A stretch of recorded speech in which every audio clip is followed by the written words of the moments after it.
Hello friends, इस video में हम एक वाइन ऑर्डरिंग सिस्टम बनाने वाले हैं जिसमें हम कस्टमर का नेम दे सकते हैं, कस्टमर का फ़ोन नंबर दे सकते हैं और उसमें हम वाइन्स की ऑर्डर क्वांटिटी दे सकते हैं।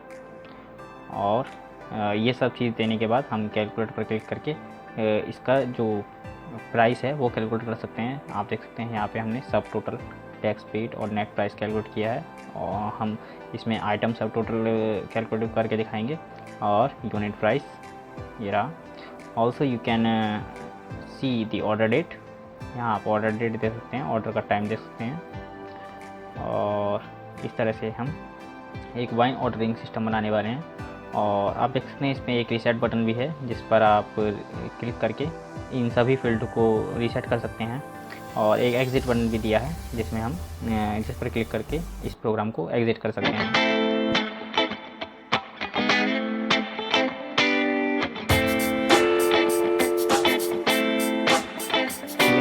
तो चलिए इस प्रोग्राम को हम बनाने वाले हैं। तो मेरा यहाँ एक प्रोग्राम पहले से ही है, वाइन ऑर्डरिंग सिस्टम। तो सबसे पहले मैं क्या करता हूँ, इसे यहाँ से डिलीट कर देता हूँ, राइट क्लिक करके यहाँ से डिलीट करता हूँ और आपको एक फ्रेश प्रोग्राम बना के दिखाऊँगा। ओके, तो ये डिलीट हो जाएगा। चलिए, तो इसे बनाने के लिए सबसे पहले हम क्या करेंगे, फाइल मेनू में जाएंगे और एक न्यू नेटबीन्स प्रोजेक्ट ले लेंगे और यहाँ से जावा एप्लीकेशन पर क्लिक करेंगे और नेक्स्ट पर क्लिक करेंगे। यहाँ हम अपनी एप्लीकेशन का नेम दे देंगे, मैं यहाँ दे देता हूँ वाइन ऑर्डरिंग सिस्टम। ओके, और ध्यान रहे आप यहाँ अगर आपकी ये क्रिएट मेन क्लास चेक है तो इसे अनचेक कर दीजिएगा। यहाँ पे मेरी क्लास अनचेक ऑलरेडी है तो मैं यहाँ इसे ऐसे ही रहने देता हूँ और फिनिश पर क्लिक करता हूँ। पर क्लिक करते ही हमारा यहाँ एक जो प्रोजेक्ट है वो बनकर तैयार हो गया है, मीन्स प्रोजेक्ट फोल्डर बनकर तैयार हो गया है। इसे आप अगर एक्सपेंड करोगे और यहाँ सोर्स पैकेज को एक्सपेंड करोगे तो आपको यहाँ एक डिफ़ॉल्ट पैकेज मिलेगा। तो हम क्या करेंगे, उसके लिए हम यहाँ सोर्स पैकेज पर राइट क्लिक करेंगे और यहाँ से जे फ्रेम फॉर्म ले लेंगे और जे फ्रेम फॉर्म का नाम दे देंगे हम वाइन ऑर्डरिंग सिस्टम।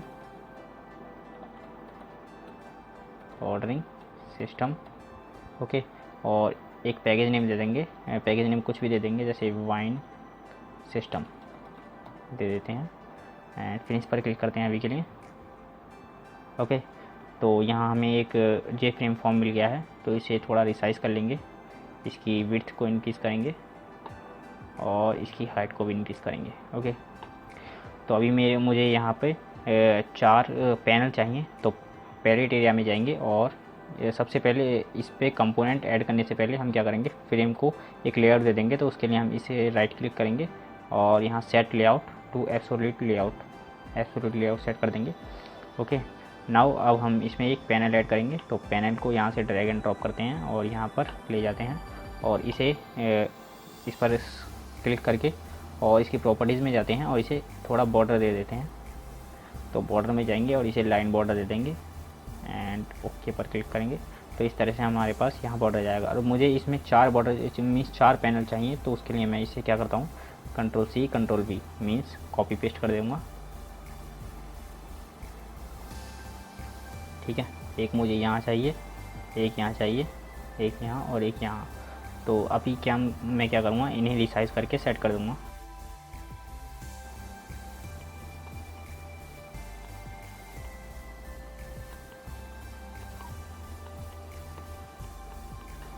ओके, तो इस तरह से हमने अपने पैनल्स को रिसाइज कर लिया है। तो अभी मैं क्या करता हूँ, वो सबसे टॉप वाले में जो एक लेबल लेता हूँ। तो चलते हैं लेबल में, पैलेट एरिया में से एक लेबल को यहाँ से ड्रैग एंड ड्रॉप कर लेंगे और यहाँ पेस्ट कर देंगे, ड्रॉप कर देंगे और इसकी प्रॉपर्टीज़ में जाएंगे।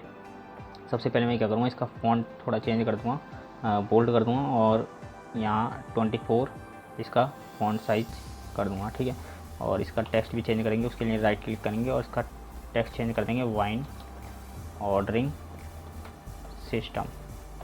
ओके, एंड इसे थोड़ा सेंटर में कर देंगे। ओके, इस तरह से। चलिए, अभी हम क्या करेंगे, नीचे वाले में मैं यहाँ लूँगा एक लेबल लूँगा और एक टेक्स्ट फील्ड लूँगा। ओके। और लेबल को मैं यहाँ फॉन्ट चेंज कर दूँगा बोल्ड एंड 14। ओके।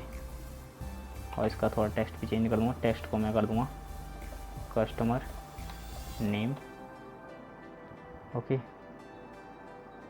इसी तरह से मैं इस टेक्स्ट फील्ड को थोड़ा रिसाइज करूँगा। ओके। और इसको भी मैं फ़ॉन्ट दूंगा, तो फ़ॉन्ट में जाएंगे एंड बोल्ड और 14। ओके। और इसका टेक्स्ट जो है मैं उसे नन कर दूंगा, ठीक है। ओके। तो अब मैं क्या करूँगा कि मुझे 1 2, ठीक है, तो ऐसे ही 3 पेयर्स और चाहिए, तो मैं इसे कॉपी करता हूँ इन दोनों को और पेस्ट करता हूँ, ठीक है। इसी तरह से मुझे नीचे यहाँ चाहिए, तो एक और बार मैं इसे कॉपी करता हूँ। ओके। एंड इनका जो टेक्स्ट चेंज कर देते हैं, तो इसका टेक्स्ट, ठीक है, इसका टेक्स्ट हम बदलेंगे कस्टमर फ़ोन नंबर, तो कस्टमर फ़ोन। ओके। इसी तरह से इसका टेक्स्ट चेंज कर देंगे ऑर्डर डेट। ओके। और इसी तरह से इसकी जो टेक्स्ट है वो चेंज कर देंगे ऑर्डर टाइम। ओके। इसी तरह से हम इसका भी टेक्स्ट चेंज कर देंगे टू सब टोटल।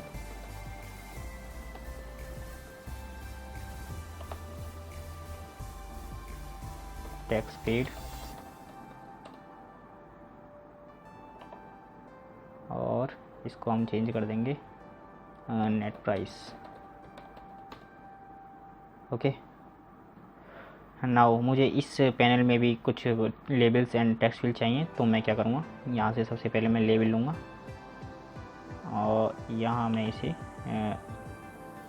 पेस्ट कर दूँगा और इसका टेक्स्ट चेंज कर दूँगा आइटम टाइप में। ओके। और आइटम टाइप करके मैं इसे कॉपी और पेस्ट करूँगा और यहाँ भी हम कर देंगे आइटम क्वांटिटी। ओके। तो आइटम टाइप में हम इसके नीचे आइटम लिखने वाले हैं, तो उसके लिए मैं क्या करूँगा, कॉपी पेस्ट करूँगा, यहाँ लिखूँगा एक रेड वाइन, इसे थोड़ा ऊपर कर देते हैं, रेड वाइन लिखने वाला हूँ, तो यहाँ लिखेंगे हम रेड वाइन। ओके। और 3 और लूँगा और यहाँ लिखेंगे हम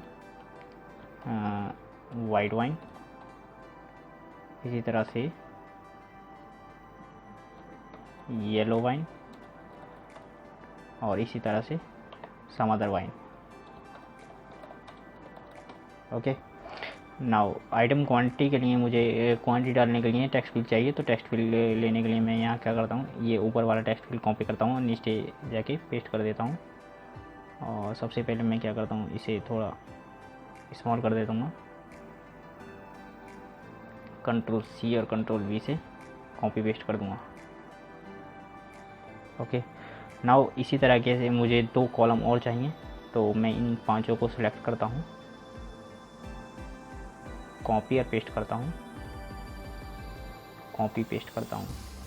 ओके। इस तरह से, और इसको थोड़ा मैं इधर लाता हूँ और इसका राइट क्लिक करके टेक्स्ट चेंज कर दूँगा सब टोटल, आइटम सब टोटल।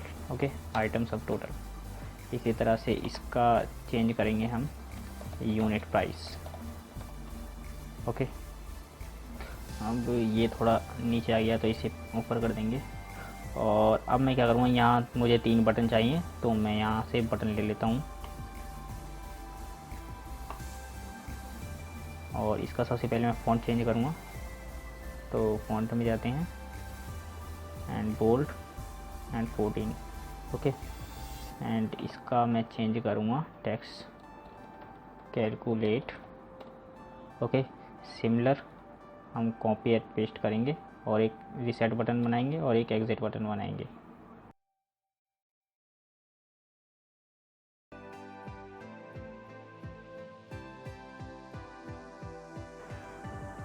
चलिए अब क्या करते हैं, हम थोड़ा ये जो जितने भी टेक्स्ट फील्ड हैं इनको सिलेक्ट करते हैं सभी को, और इन्हें हम देंगे बॉर्डर। तो उसके लिए हम क्या जाएंगे, प्रॉपर्टीज़ में जाएंगे और बॉर्डर प्रॉपर्टी को फाइंड करेंगे। ये रही बॉर्डर प्रॉपर्टी, इसको हम क्लिक करेंगे और यहाँ से हम लाइन बॉर्डर चूज़ कर लेंगे एंड ओके पर क्लिक करेंगे तो सभी में बॉर्डर लग जाएगा। आप देख सकते हैं ये लग गया। ओके, नाउ मैं क्या करता हूँ, एक लेबल और लेता हूँ और उसको हम यहाँ ड्रैग एंड ड्रॉप कर देंगे और इसका फॉन्ट चेंज करेंगे। सबसे पहले तो बॉर्डर यहाँ प्रॉपर्टीज़ में जाएंगे और बॉर्डर में जाके मीन्स फॉन्ट में जाके एंड इसका फॉन्ट चेंज कर देंगे बोल्ड एंड 12 में, ठीक है। और इसका टेक्स्ट चेंज कर देंगे थोड़ा, यहाँ लिखेंगे कस्टमर डिटेल्स। इसी तरह से कॉपी एंड पेस्ट करेंगे और यहाँ जाएंगे और यहाँ हम लिख देंगे ऑर्डर डिटेल्स। ओके, इस तरह से कॉपी पेस्ट करेंगे और इसको इधर ले आएंगे और फिर से टेक्स्ट चेंज करेंगे ऑर्डर समरी।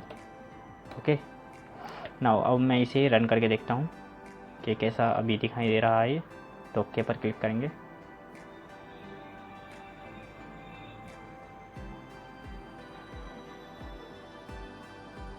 ओके, तो इस तरह का अभी हमारा ये वाइन ऑर्डरिंग सिस्टम दिखाई दे रहा है। तो अभी हम क्या करते हैं, इस एग्ज़िट पर क्लिक करते हैं। तो एग्ज़िट पर क्लिक करके आप देख सकते हैं एग्ज़िट पर क्लिक करने से अभी कुछ नहीं हो रहा। तो चलिए हम एग्ज़िट का फंक्शन लिखते हैं ताकि ये एग्ज़िट पर क्लिक करने से ये क्लोज हो जाए।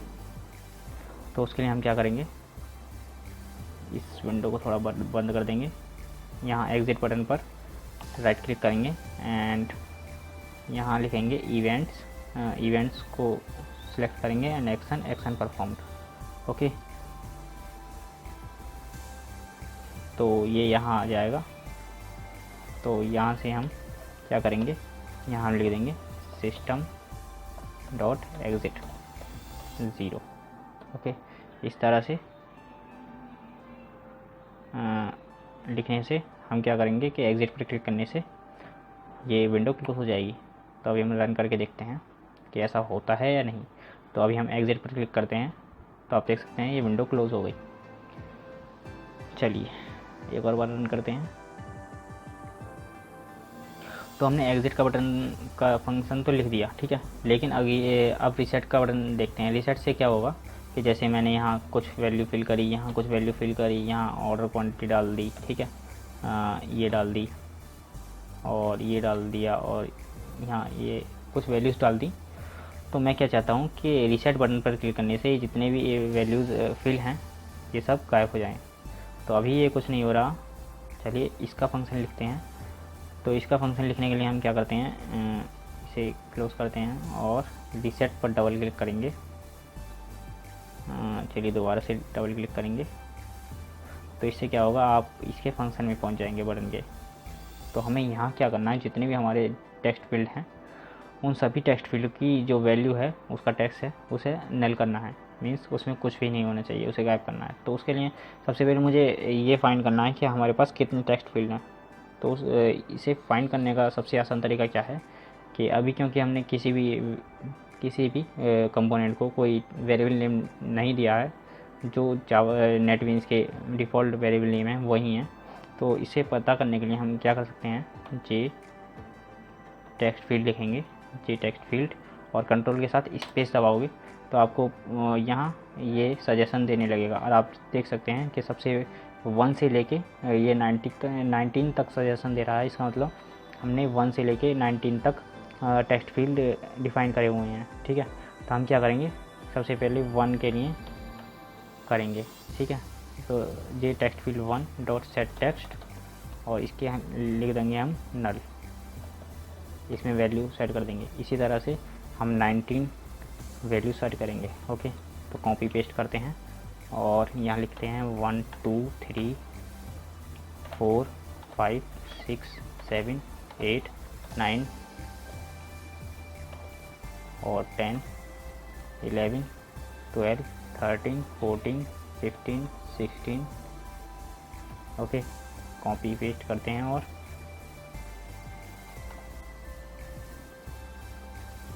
17, 18, 19। ओके, चलिए।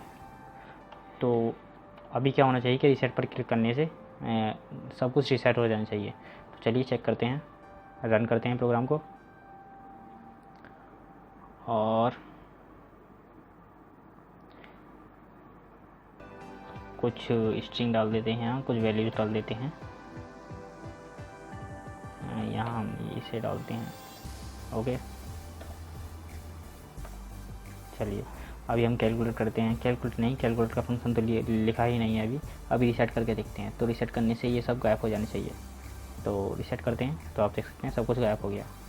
चलिए अब क्या करते हैं कि हमें कैलकुलेट पर क्लिक करने से मैं क्या चाहता हूँ कि ऑर्डर डेट और ऑर्डर टाइम शो होने लगे। तो उसके लिए हम क्या करेंगे, हम इसके डिज़ाइन में जाएंगे और डिज़ाइन पर कैलकुलेट पर डबल क्लिक करेंगे। ओके, एक और बार करेंगे डबल क्लिक, तो आप देखेंगे कि आप जो इसके एक्शन परफॉर्म्ड फंक्शन में पहुंच जाएंगे। तो हमें यहाँ क्या लिखना है, हम ऑर्डर डेट और ऑर्डर टाइम शो करने के लिए कैलेंडर फंक्शन का यूज़ कर सकते हैं, कैलेंडर क्लास का, जो जावा में एक क्लास डिफाइंड है। तो कैलेंडर, और इसे सबसे पहले हम इंपोर्ट कर लेंगे क्लास को। तो ऑल्ट एंटर के साथ इंपोर्ट कर लेंगे और इसके साथ लिखेंगे हम calendar equal to calendar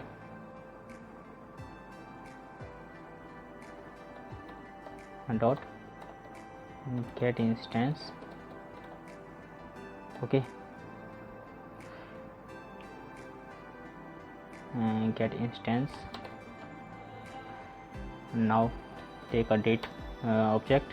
So first input, add import।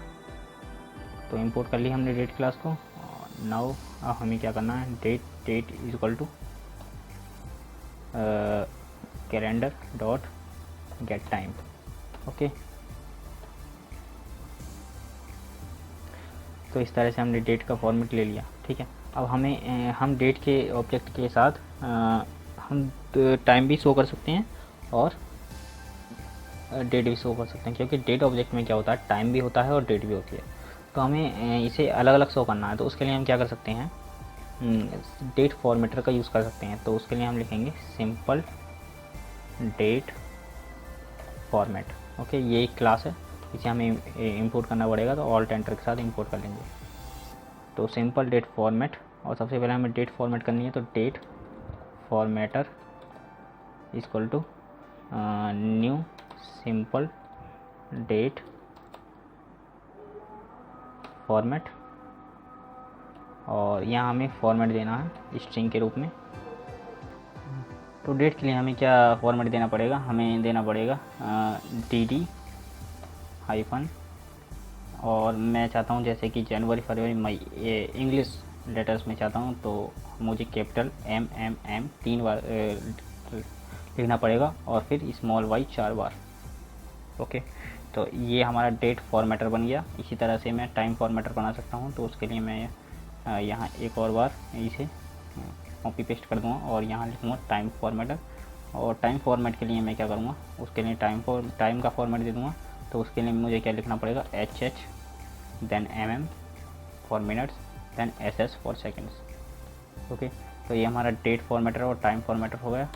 तो इसको हम अपने जो ऑर्डर डेट है, ऑर्डर टाइम है, उसके साथ सेट करेंगे। तो सबसे पहले मैं देख लेता हूँ इसका, सबसे पहले इसका मैं जो नाम चेंज कर लेता हूँ, चेंज वेरिएबल नेम। ओके, तो मैं इसको लिखता हूँ txt डेट, और इसी तरह से इसका नेम भी चेंज कर देता हूँ txt टाइम। ओके, और चलते हैं सोर्स कोड में। और अभी हम क्या करते हैं, इन दोनों की मदद से, डेट फॉर्मेटर और टाइम फॉर्मेटर की मदद से हम अपने डेट और टाइम को डेट के टेक्स्ट फील्ड और टाइम के टेक्स्ट फील्ड में शो करेंगे। तो हम लिखते हैं txt date dot set text, and इसके अंदर हम लिखते हैं date formatter date formatter dot format. Okay, और इसके अंदर हमें डेट का ऑब्जेक्ट पास करना है जो हमारे पास यहाँ डी है। ओके, इसी तरह से मैं टाइम फॉर्मेटर करता हूँ, तो txt time dot set text. Okay, और यहाँ हम टाइम फॉर्मेटर लेते हैं, टाइम फॉर्मेटर डॉट फॉर्मेट, और इसके अंदर भी डी पास कर देंगे। तो चलिए अभी हम रन करके देखते हैं कि ये काम कर रहा है या नहीं कर रहा। तो इससे क्या होना चाहिए कि कैलकुलेट पर क्लिक करने से हमारा ऑर्डर डेट और ऑर्डर टाइम आ जाना चाहिए। तो हम कैलकुलेट पर क्लिक करते हैं तो आप देख सकते हैं ऑर्डर डेट और ऑर्डर टाइम आ चुका है। चलिए इसी तरह से हम इन सब का लिए भी कोड लिख लेते हैं। तो उसके लिए सबसे पहले मुझे क्या करना पड़ेगा, इन सब के जो टेक्स्ट फील्ड हैं इनके नेम चेंज करने पड़ेंगे, वेरिएबल नेम। तो हम लिख लेते हैं, इसे टेक्स्ट नेम करते हैं txt नेम। इसी तरह से इसको देते हैं हम txt फ़ोन, ठीक है। इसी तरह से इसका हम लिखते हैं वेरिएबल नेम txt, क्योंकि ये क्वांटिटी है तो इसे लिखते हैं हम quanti1। ओके, इसी तरह से हम इसको सेकंड वाले को देते हैं txt quanti2। ओके, इसी तरह से इसको देते हैं हम quanti3 और quanti4। ओके, इसी तरह से मैं इसको देता हूँ txt प्राइस यूनिट प्राइस 1। इसी तरह से मैं इसको देता हूँ txt unit price 2,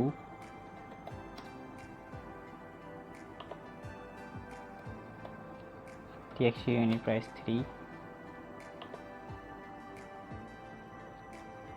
txt unit price 4। इसी तरह से इसको देता हूँ मैं सब टोटल, तो txt इसको देखता हूँ txt टोटल 1, या सब टोटल लिख देते हैं txt सब टोटल 1।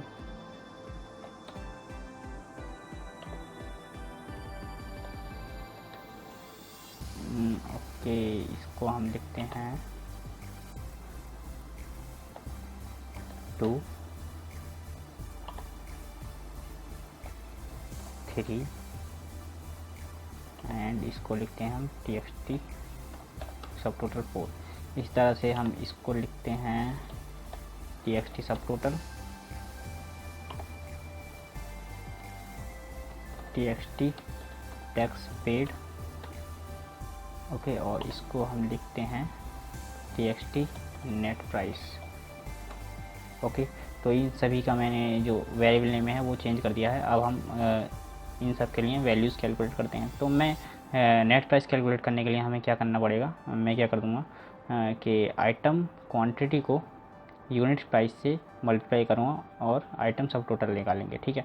फिर सब टोटल निकालने के लिए सभी आइटम टोटल को ऐड करेंगे और सब टोटल निकल जाएगा। देन टैक्स पेड निकालेंगे सब टोटल की मदद से। देन नेट प्राइस निकालने के लिए हम क्या करेंगे, सब टोटल और टैक्स पेड को दोनों को ऐड करके नेट प्राइस निकालेंगे।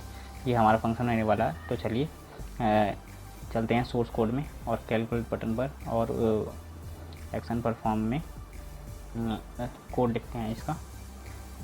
तो सबसे पहले मुझे क्या करना है, सबसे पहले मुझे आइटम क्वांटिटी और यूनिट प्राइस को मल्टीप्लाई करना है। तो सबसे पहले मुझे यूनिट प्राइस के लिए कुछ वेरिएबल डिक्लेयर करने पड़ेंगे। तो सबसे टॉप में जाते हैं क्लास के और यहाँ कुछ वेरिएबल्स डिक्लेयर कर देते हैं। तो डबल डिफ़ॉल्ट वैल्यूज़ हम डिक्लेयर करेंगे रेड वाइन के लिए, वाइट वाइन के लिए और येलो वाइन और अदर वाइन के लिए, ठीक है। तो red wine price, default price क्या है, हम कुछ भी लिख देते हैं, जैसे कि 35.8 लिखते हैं। इसी तरह से हम बाकी वाइन के लिए लिखते हैं रेड वाइन, वाइट वाइन के लिए लिखते हैं हम 32.5 2 कर देते हैं, कुछ भी, ये रैंडम नंबर है क्योंकि यहाँ हम कोई फिक्स हमारे पास वैल्यूज़ नहीं है, इसलिए हम कोई भी रैंडम वैल्यूज़ डाल देते हैं। थर्ड वाले के लिए येलो वाइन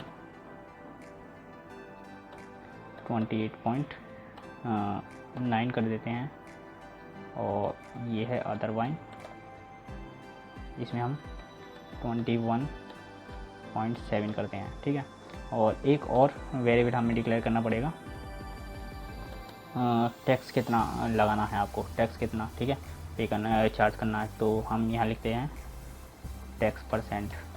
ओके, कितना टैक्स पर चार्ज करना है, तो टैक्स परसेंट हम 7.50 इतने परसेंट चार्ज करने वाले हैं टैक्स।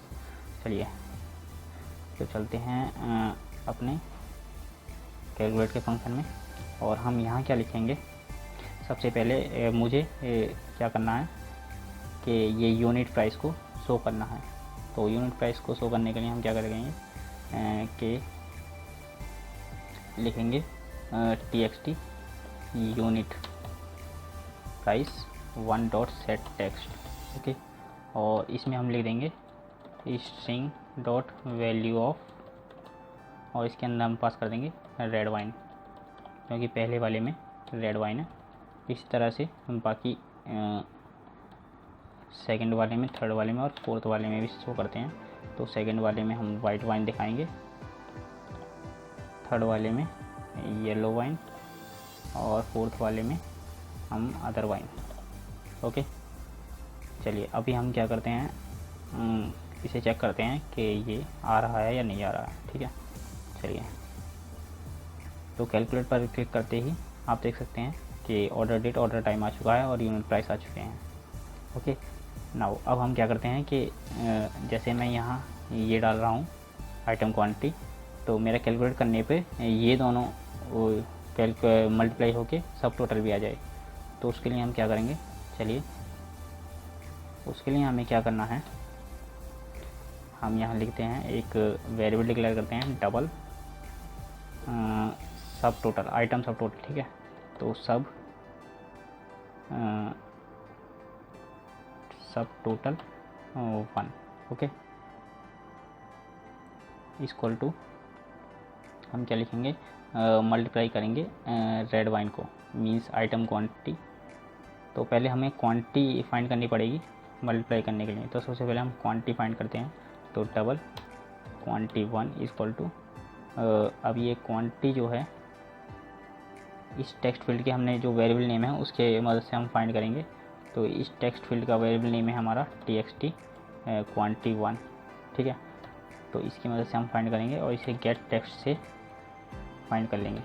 ओके, लेकिन आप देख सकते हैं ये कन्वर्जन एरर दे रहा है। तो उसके लिए हम क्या करेंगे, ये कह रहा है कि आप स्ट्रिंग को डबल में कन्वर्ट नहीं कर सकते। उसके लिए हम डबल क्लास का यूज़ करके इसे पास कर लेंगे वैल्यू को। ठीक है, डबल डॉट पार से डबल। ओके, इस तरह से आप क्वांटिटी को गेट कर सकते हैं। इसी तरह से मैं चारों क्वांटिटी को गेट कर दूंगा, 3 4 एंड टेक्स्ट क्वांटिटी 2 3 4। ठीक है, चलिए अब हम सब टोटल को कैलकुलेट करते हैं। तो सब टोटल कैलकुलेट करने के लिए हम लिखेंगे double sub 1 equal to quantity 1 into red wine. इसी तरह से 2 3 4 और सेकंड वाले के लिए हम कर देंगे वाइट वाइन, थर्ड वाले के लिए येलो वाइन एंड फोर्थ वाले के लिए अदर वाइन। ओके, चलिए अभी हमें क्या करना है, इनके लिए स्ट्रिंग्स फॉर्मेट में निकालना है।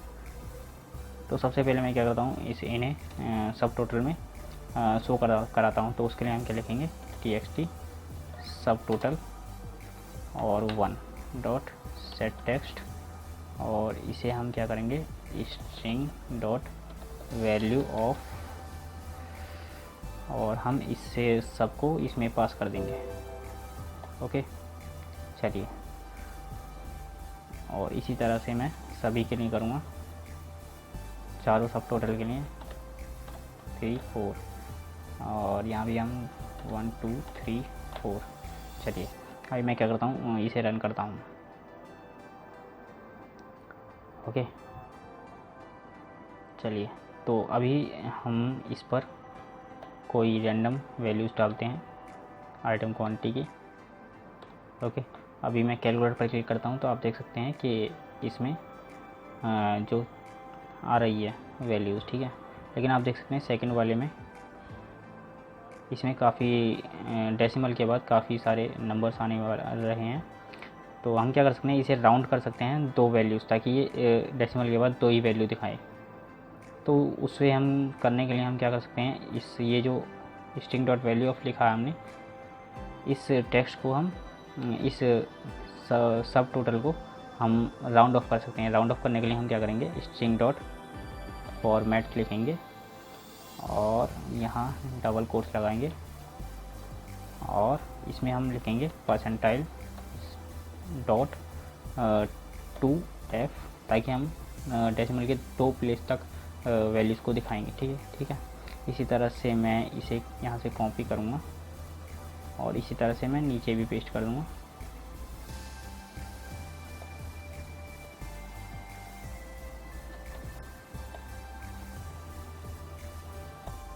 और इनके लिए हम चेंज कर देंगे 2 3 4।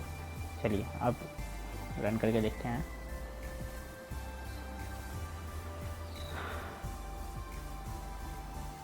अभी मैं इसमें कोई वैल्यू डालता हूँ।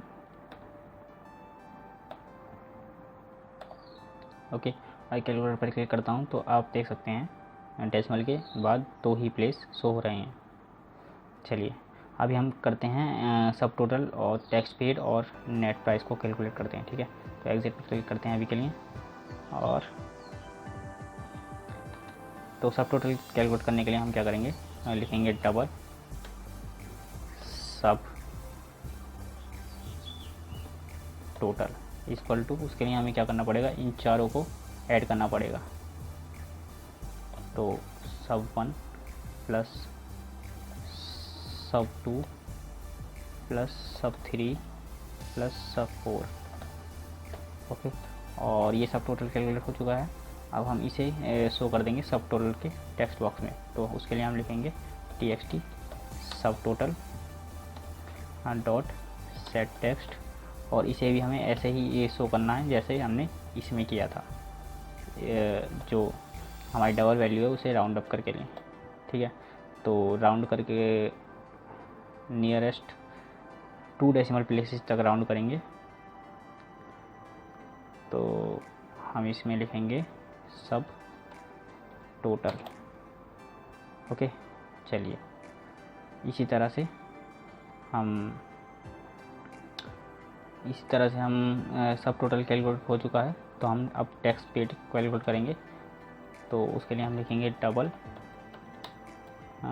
टैक्स इक्वल टू, और tax paid double tax paid equal to, उसके लिए हम क्या करेंगे, सब टोटल की को मल्टीप्लाई करेंगे हम सब टोटल इनटू जो हमारा टैक्स परसेंटेज है, tax percentage divide by 100।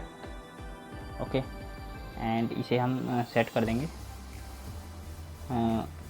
Tax paid वाले टैक्स बॉक्स में। तो हम लिखेंगे txt tax paid dot set tax, और जैसे हमने यहाँ शो करा है इसी तरह से हम यहाँ शो करेंगे। ओके, और इसमें हम लिख देंगे टैक्स पेड। ओके, चलिए अब नेट प्राइस कैलकुलेट करते हैं। तो नेट प्राइस कैलकुलेट करने के लिए हम क्या लिखेंगे, लेंगे double net price equal to, net price के लिए हम सब टोटल को टैक्स पेड के साथ ऐड करेंगे। ओके, और इसे हम शो कर देंगे टेक्स्ट बॉक्स में। तो txt net price dot set text string dot format, और यहाँ हम ले देंगे नेट प्राइस। ओके, चलिए, तो हमारी जो इसकी कोडिंग है प्रोग्राम की वो ख़त्म हो चुकी है। चलिए अब चेक करते हैं, अपने प्रोग्राम को रन करते हैं।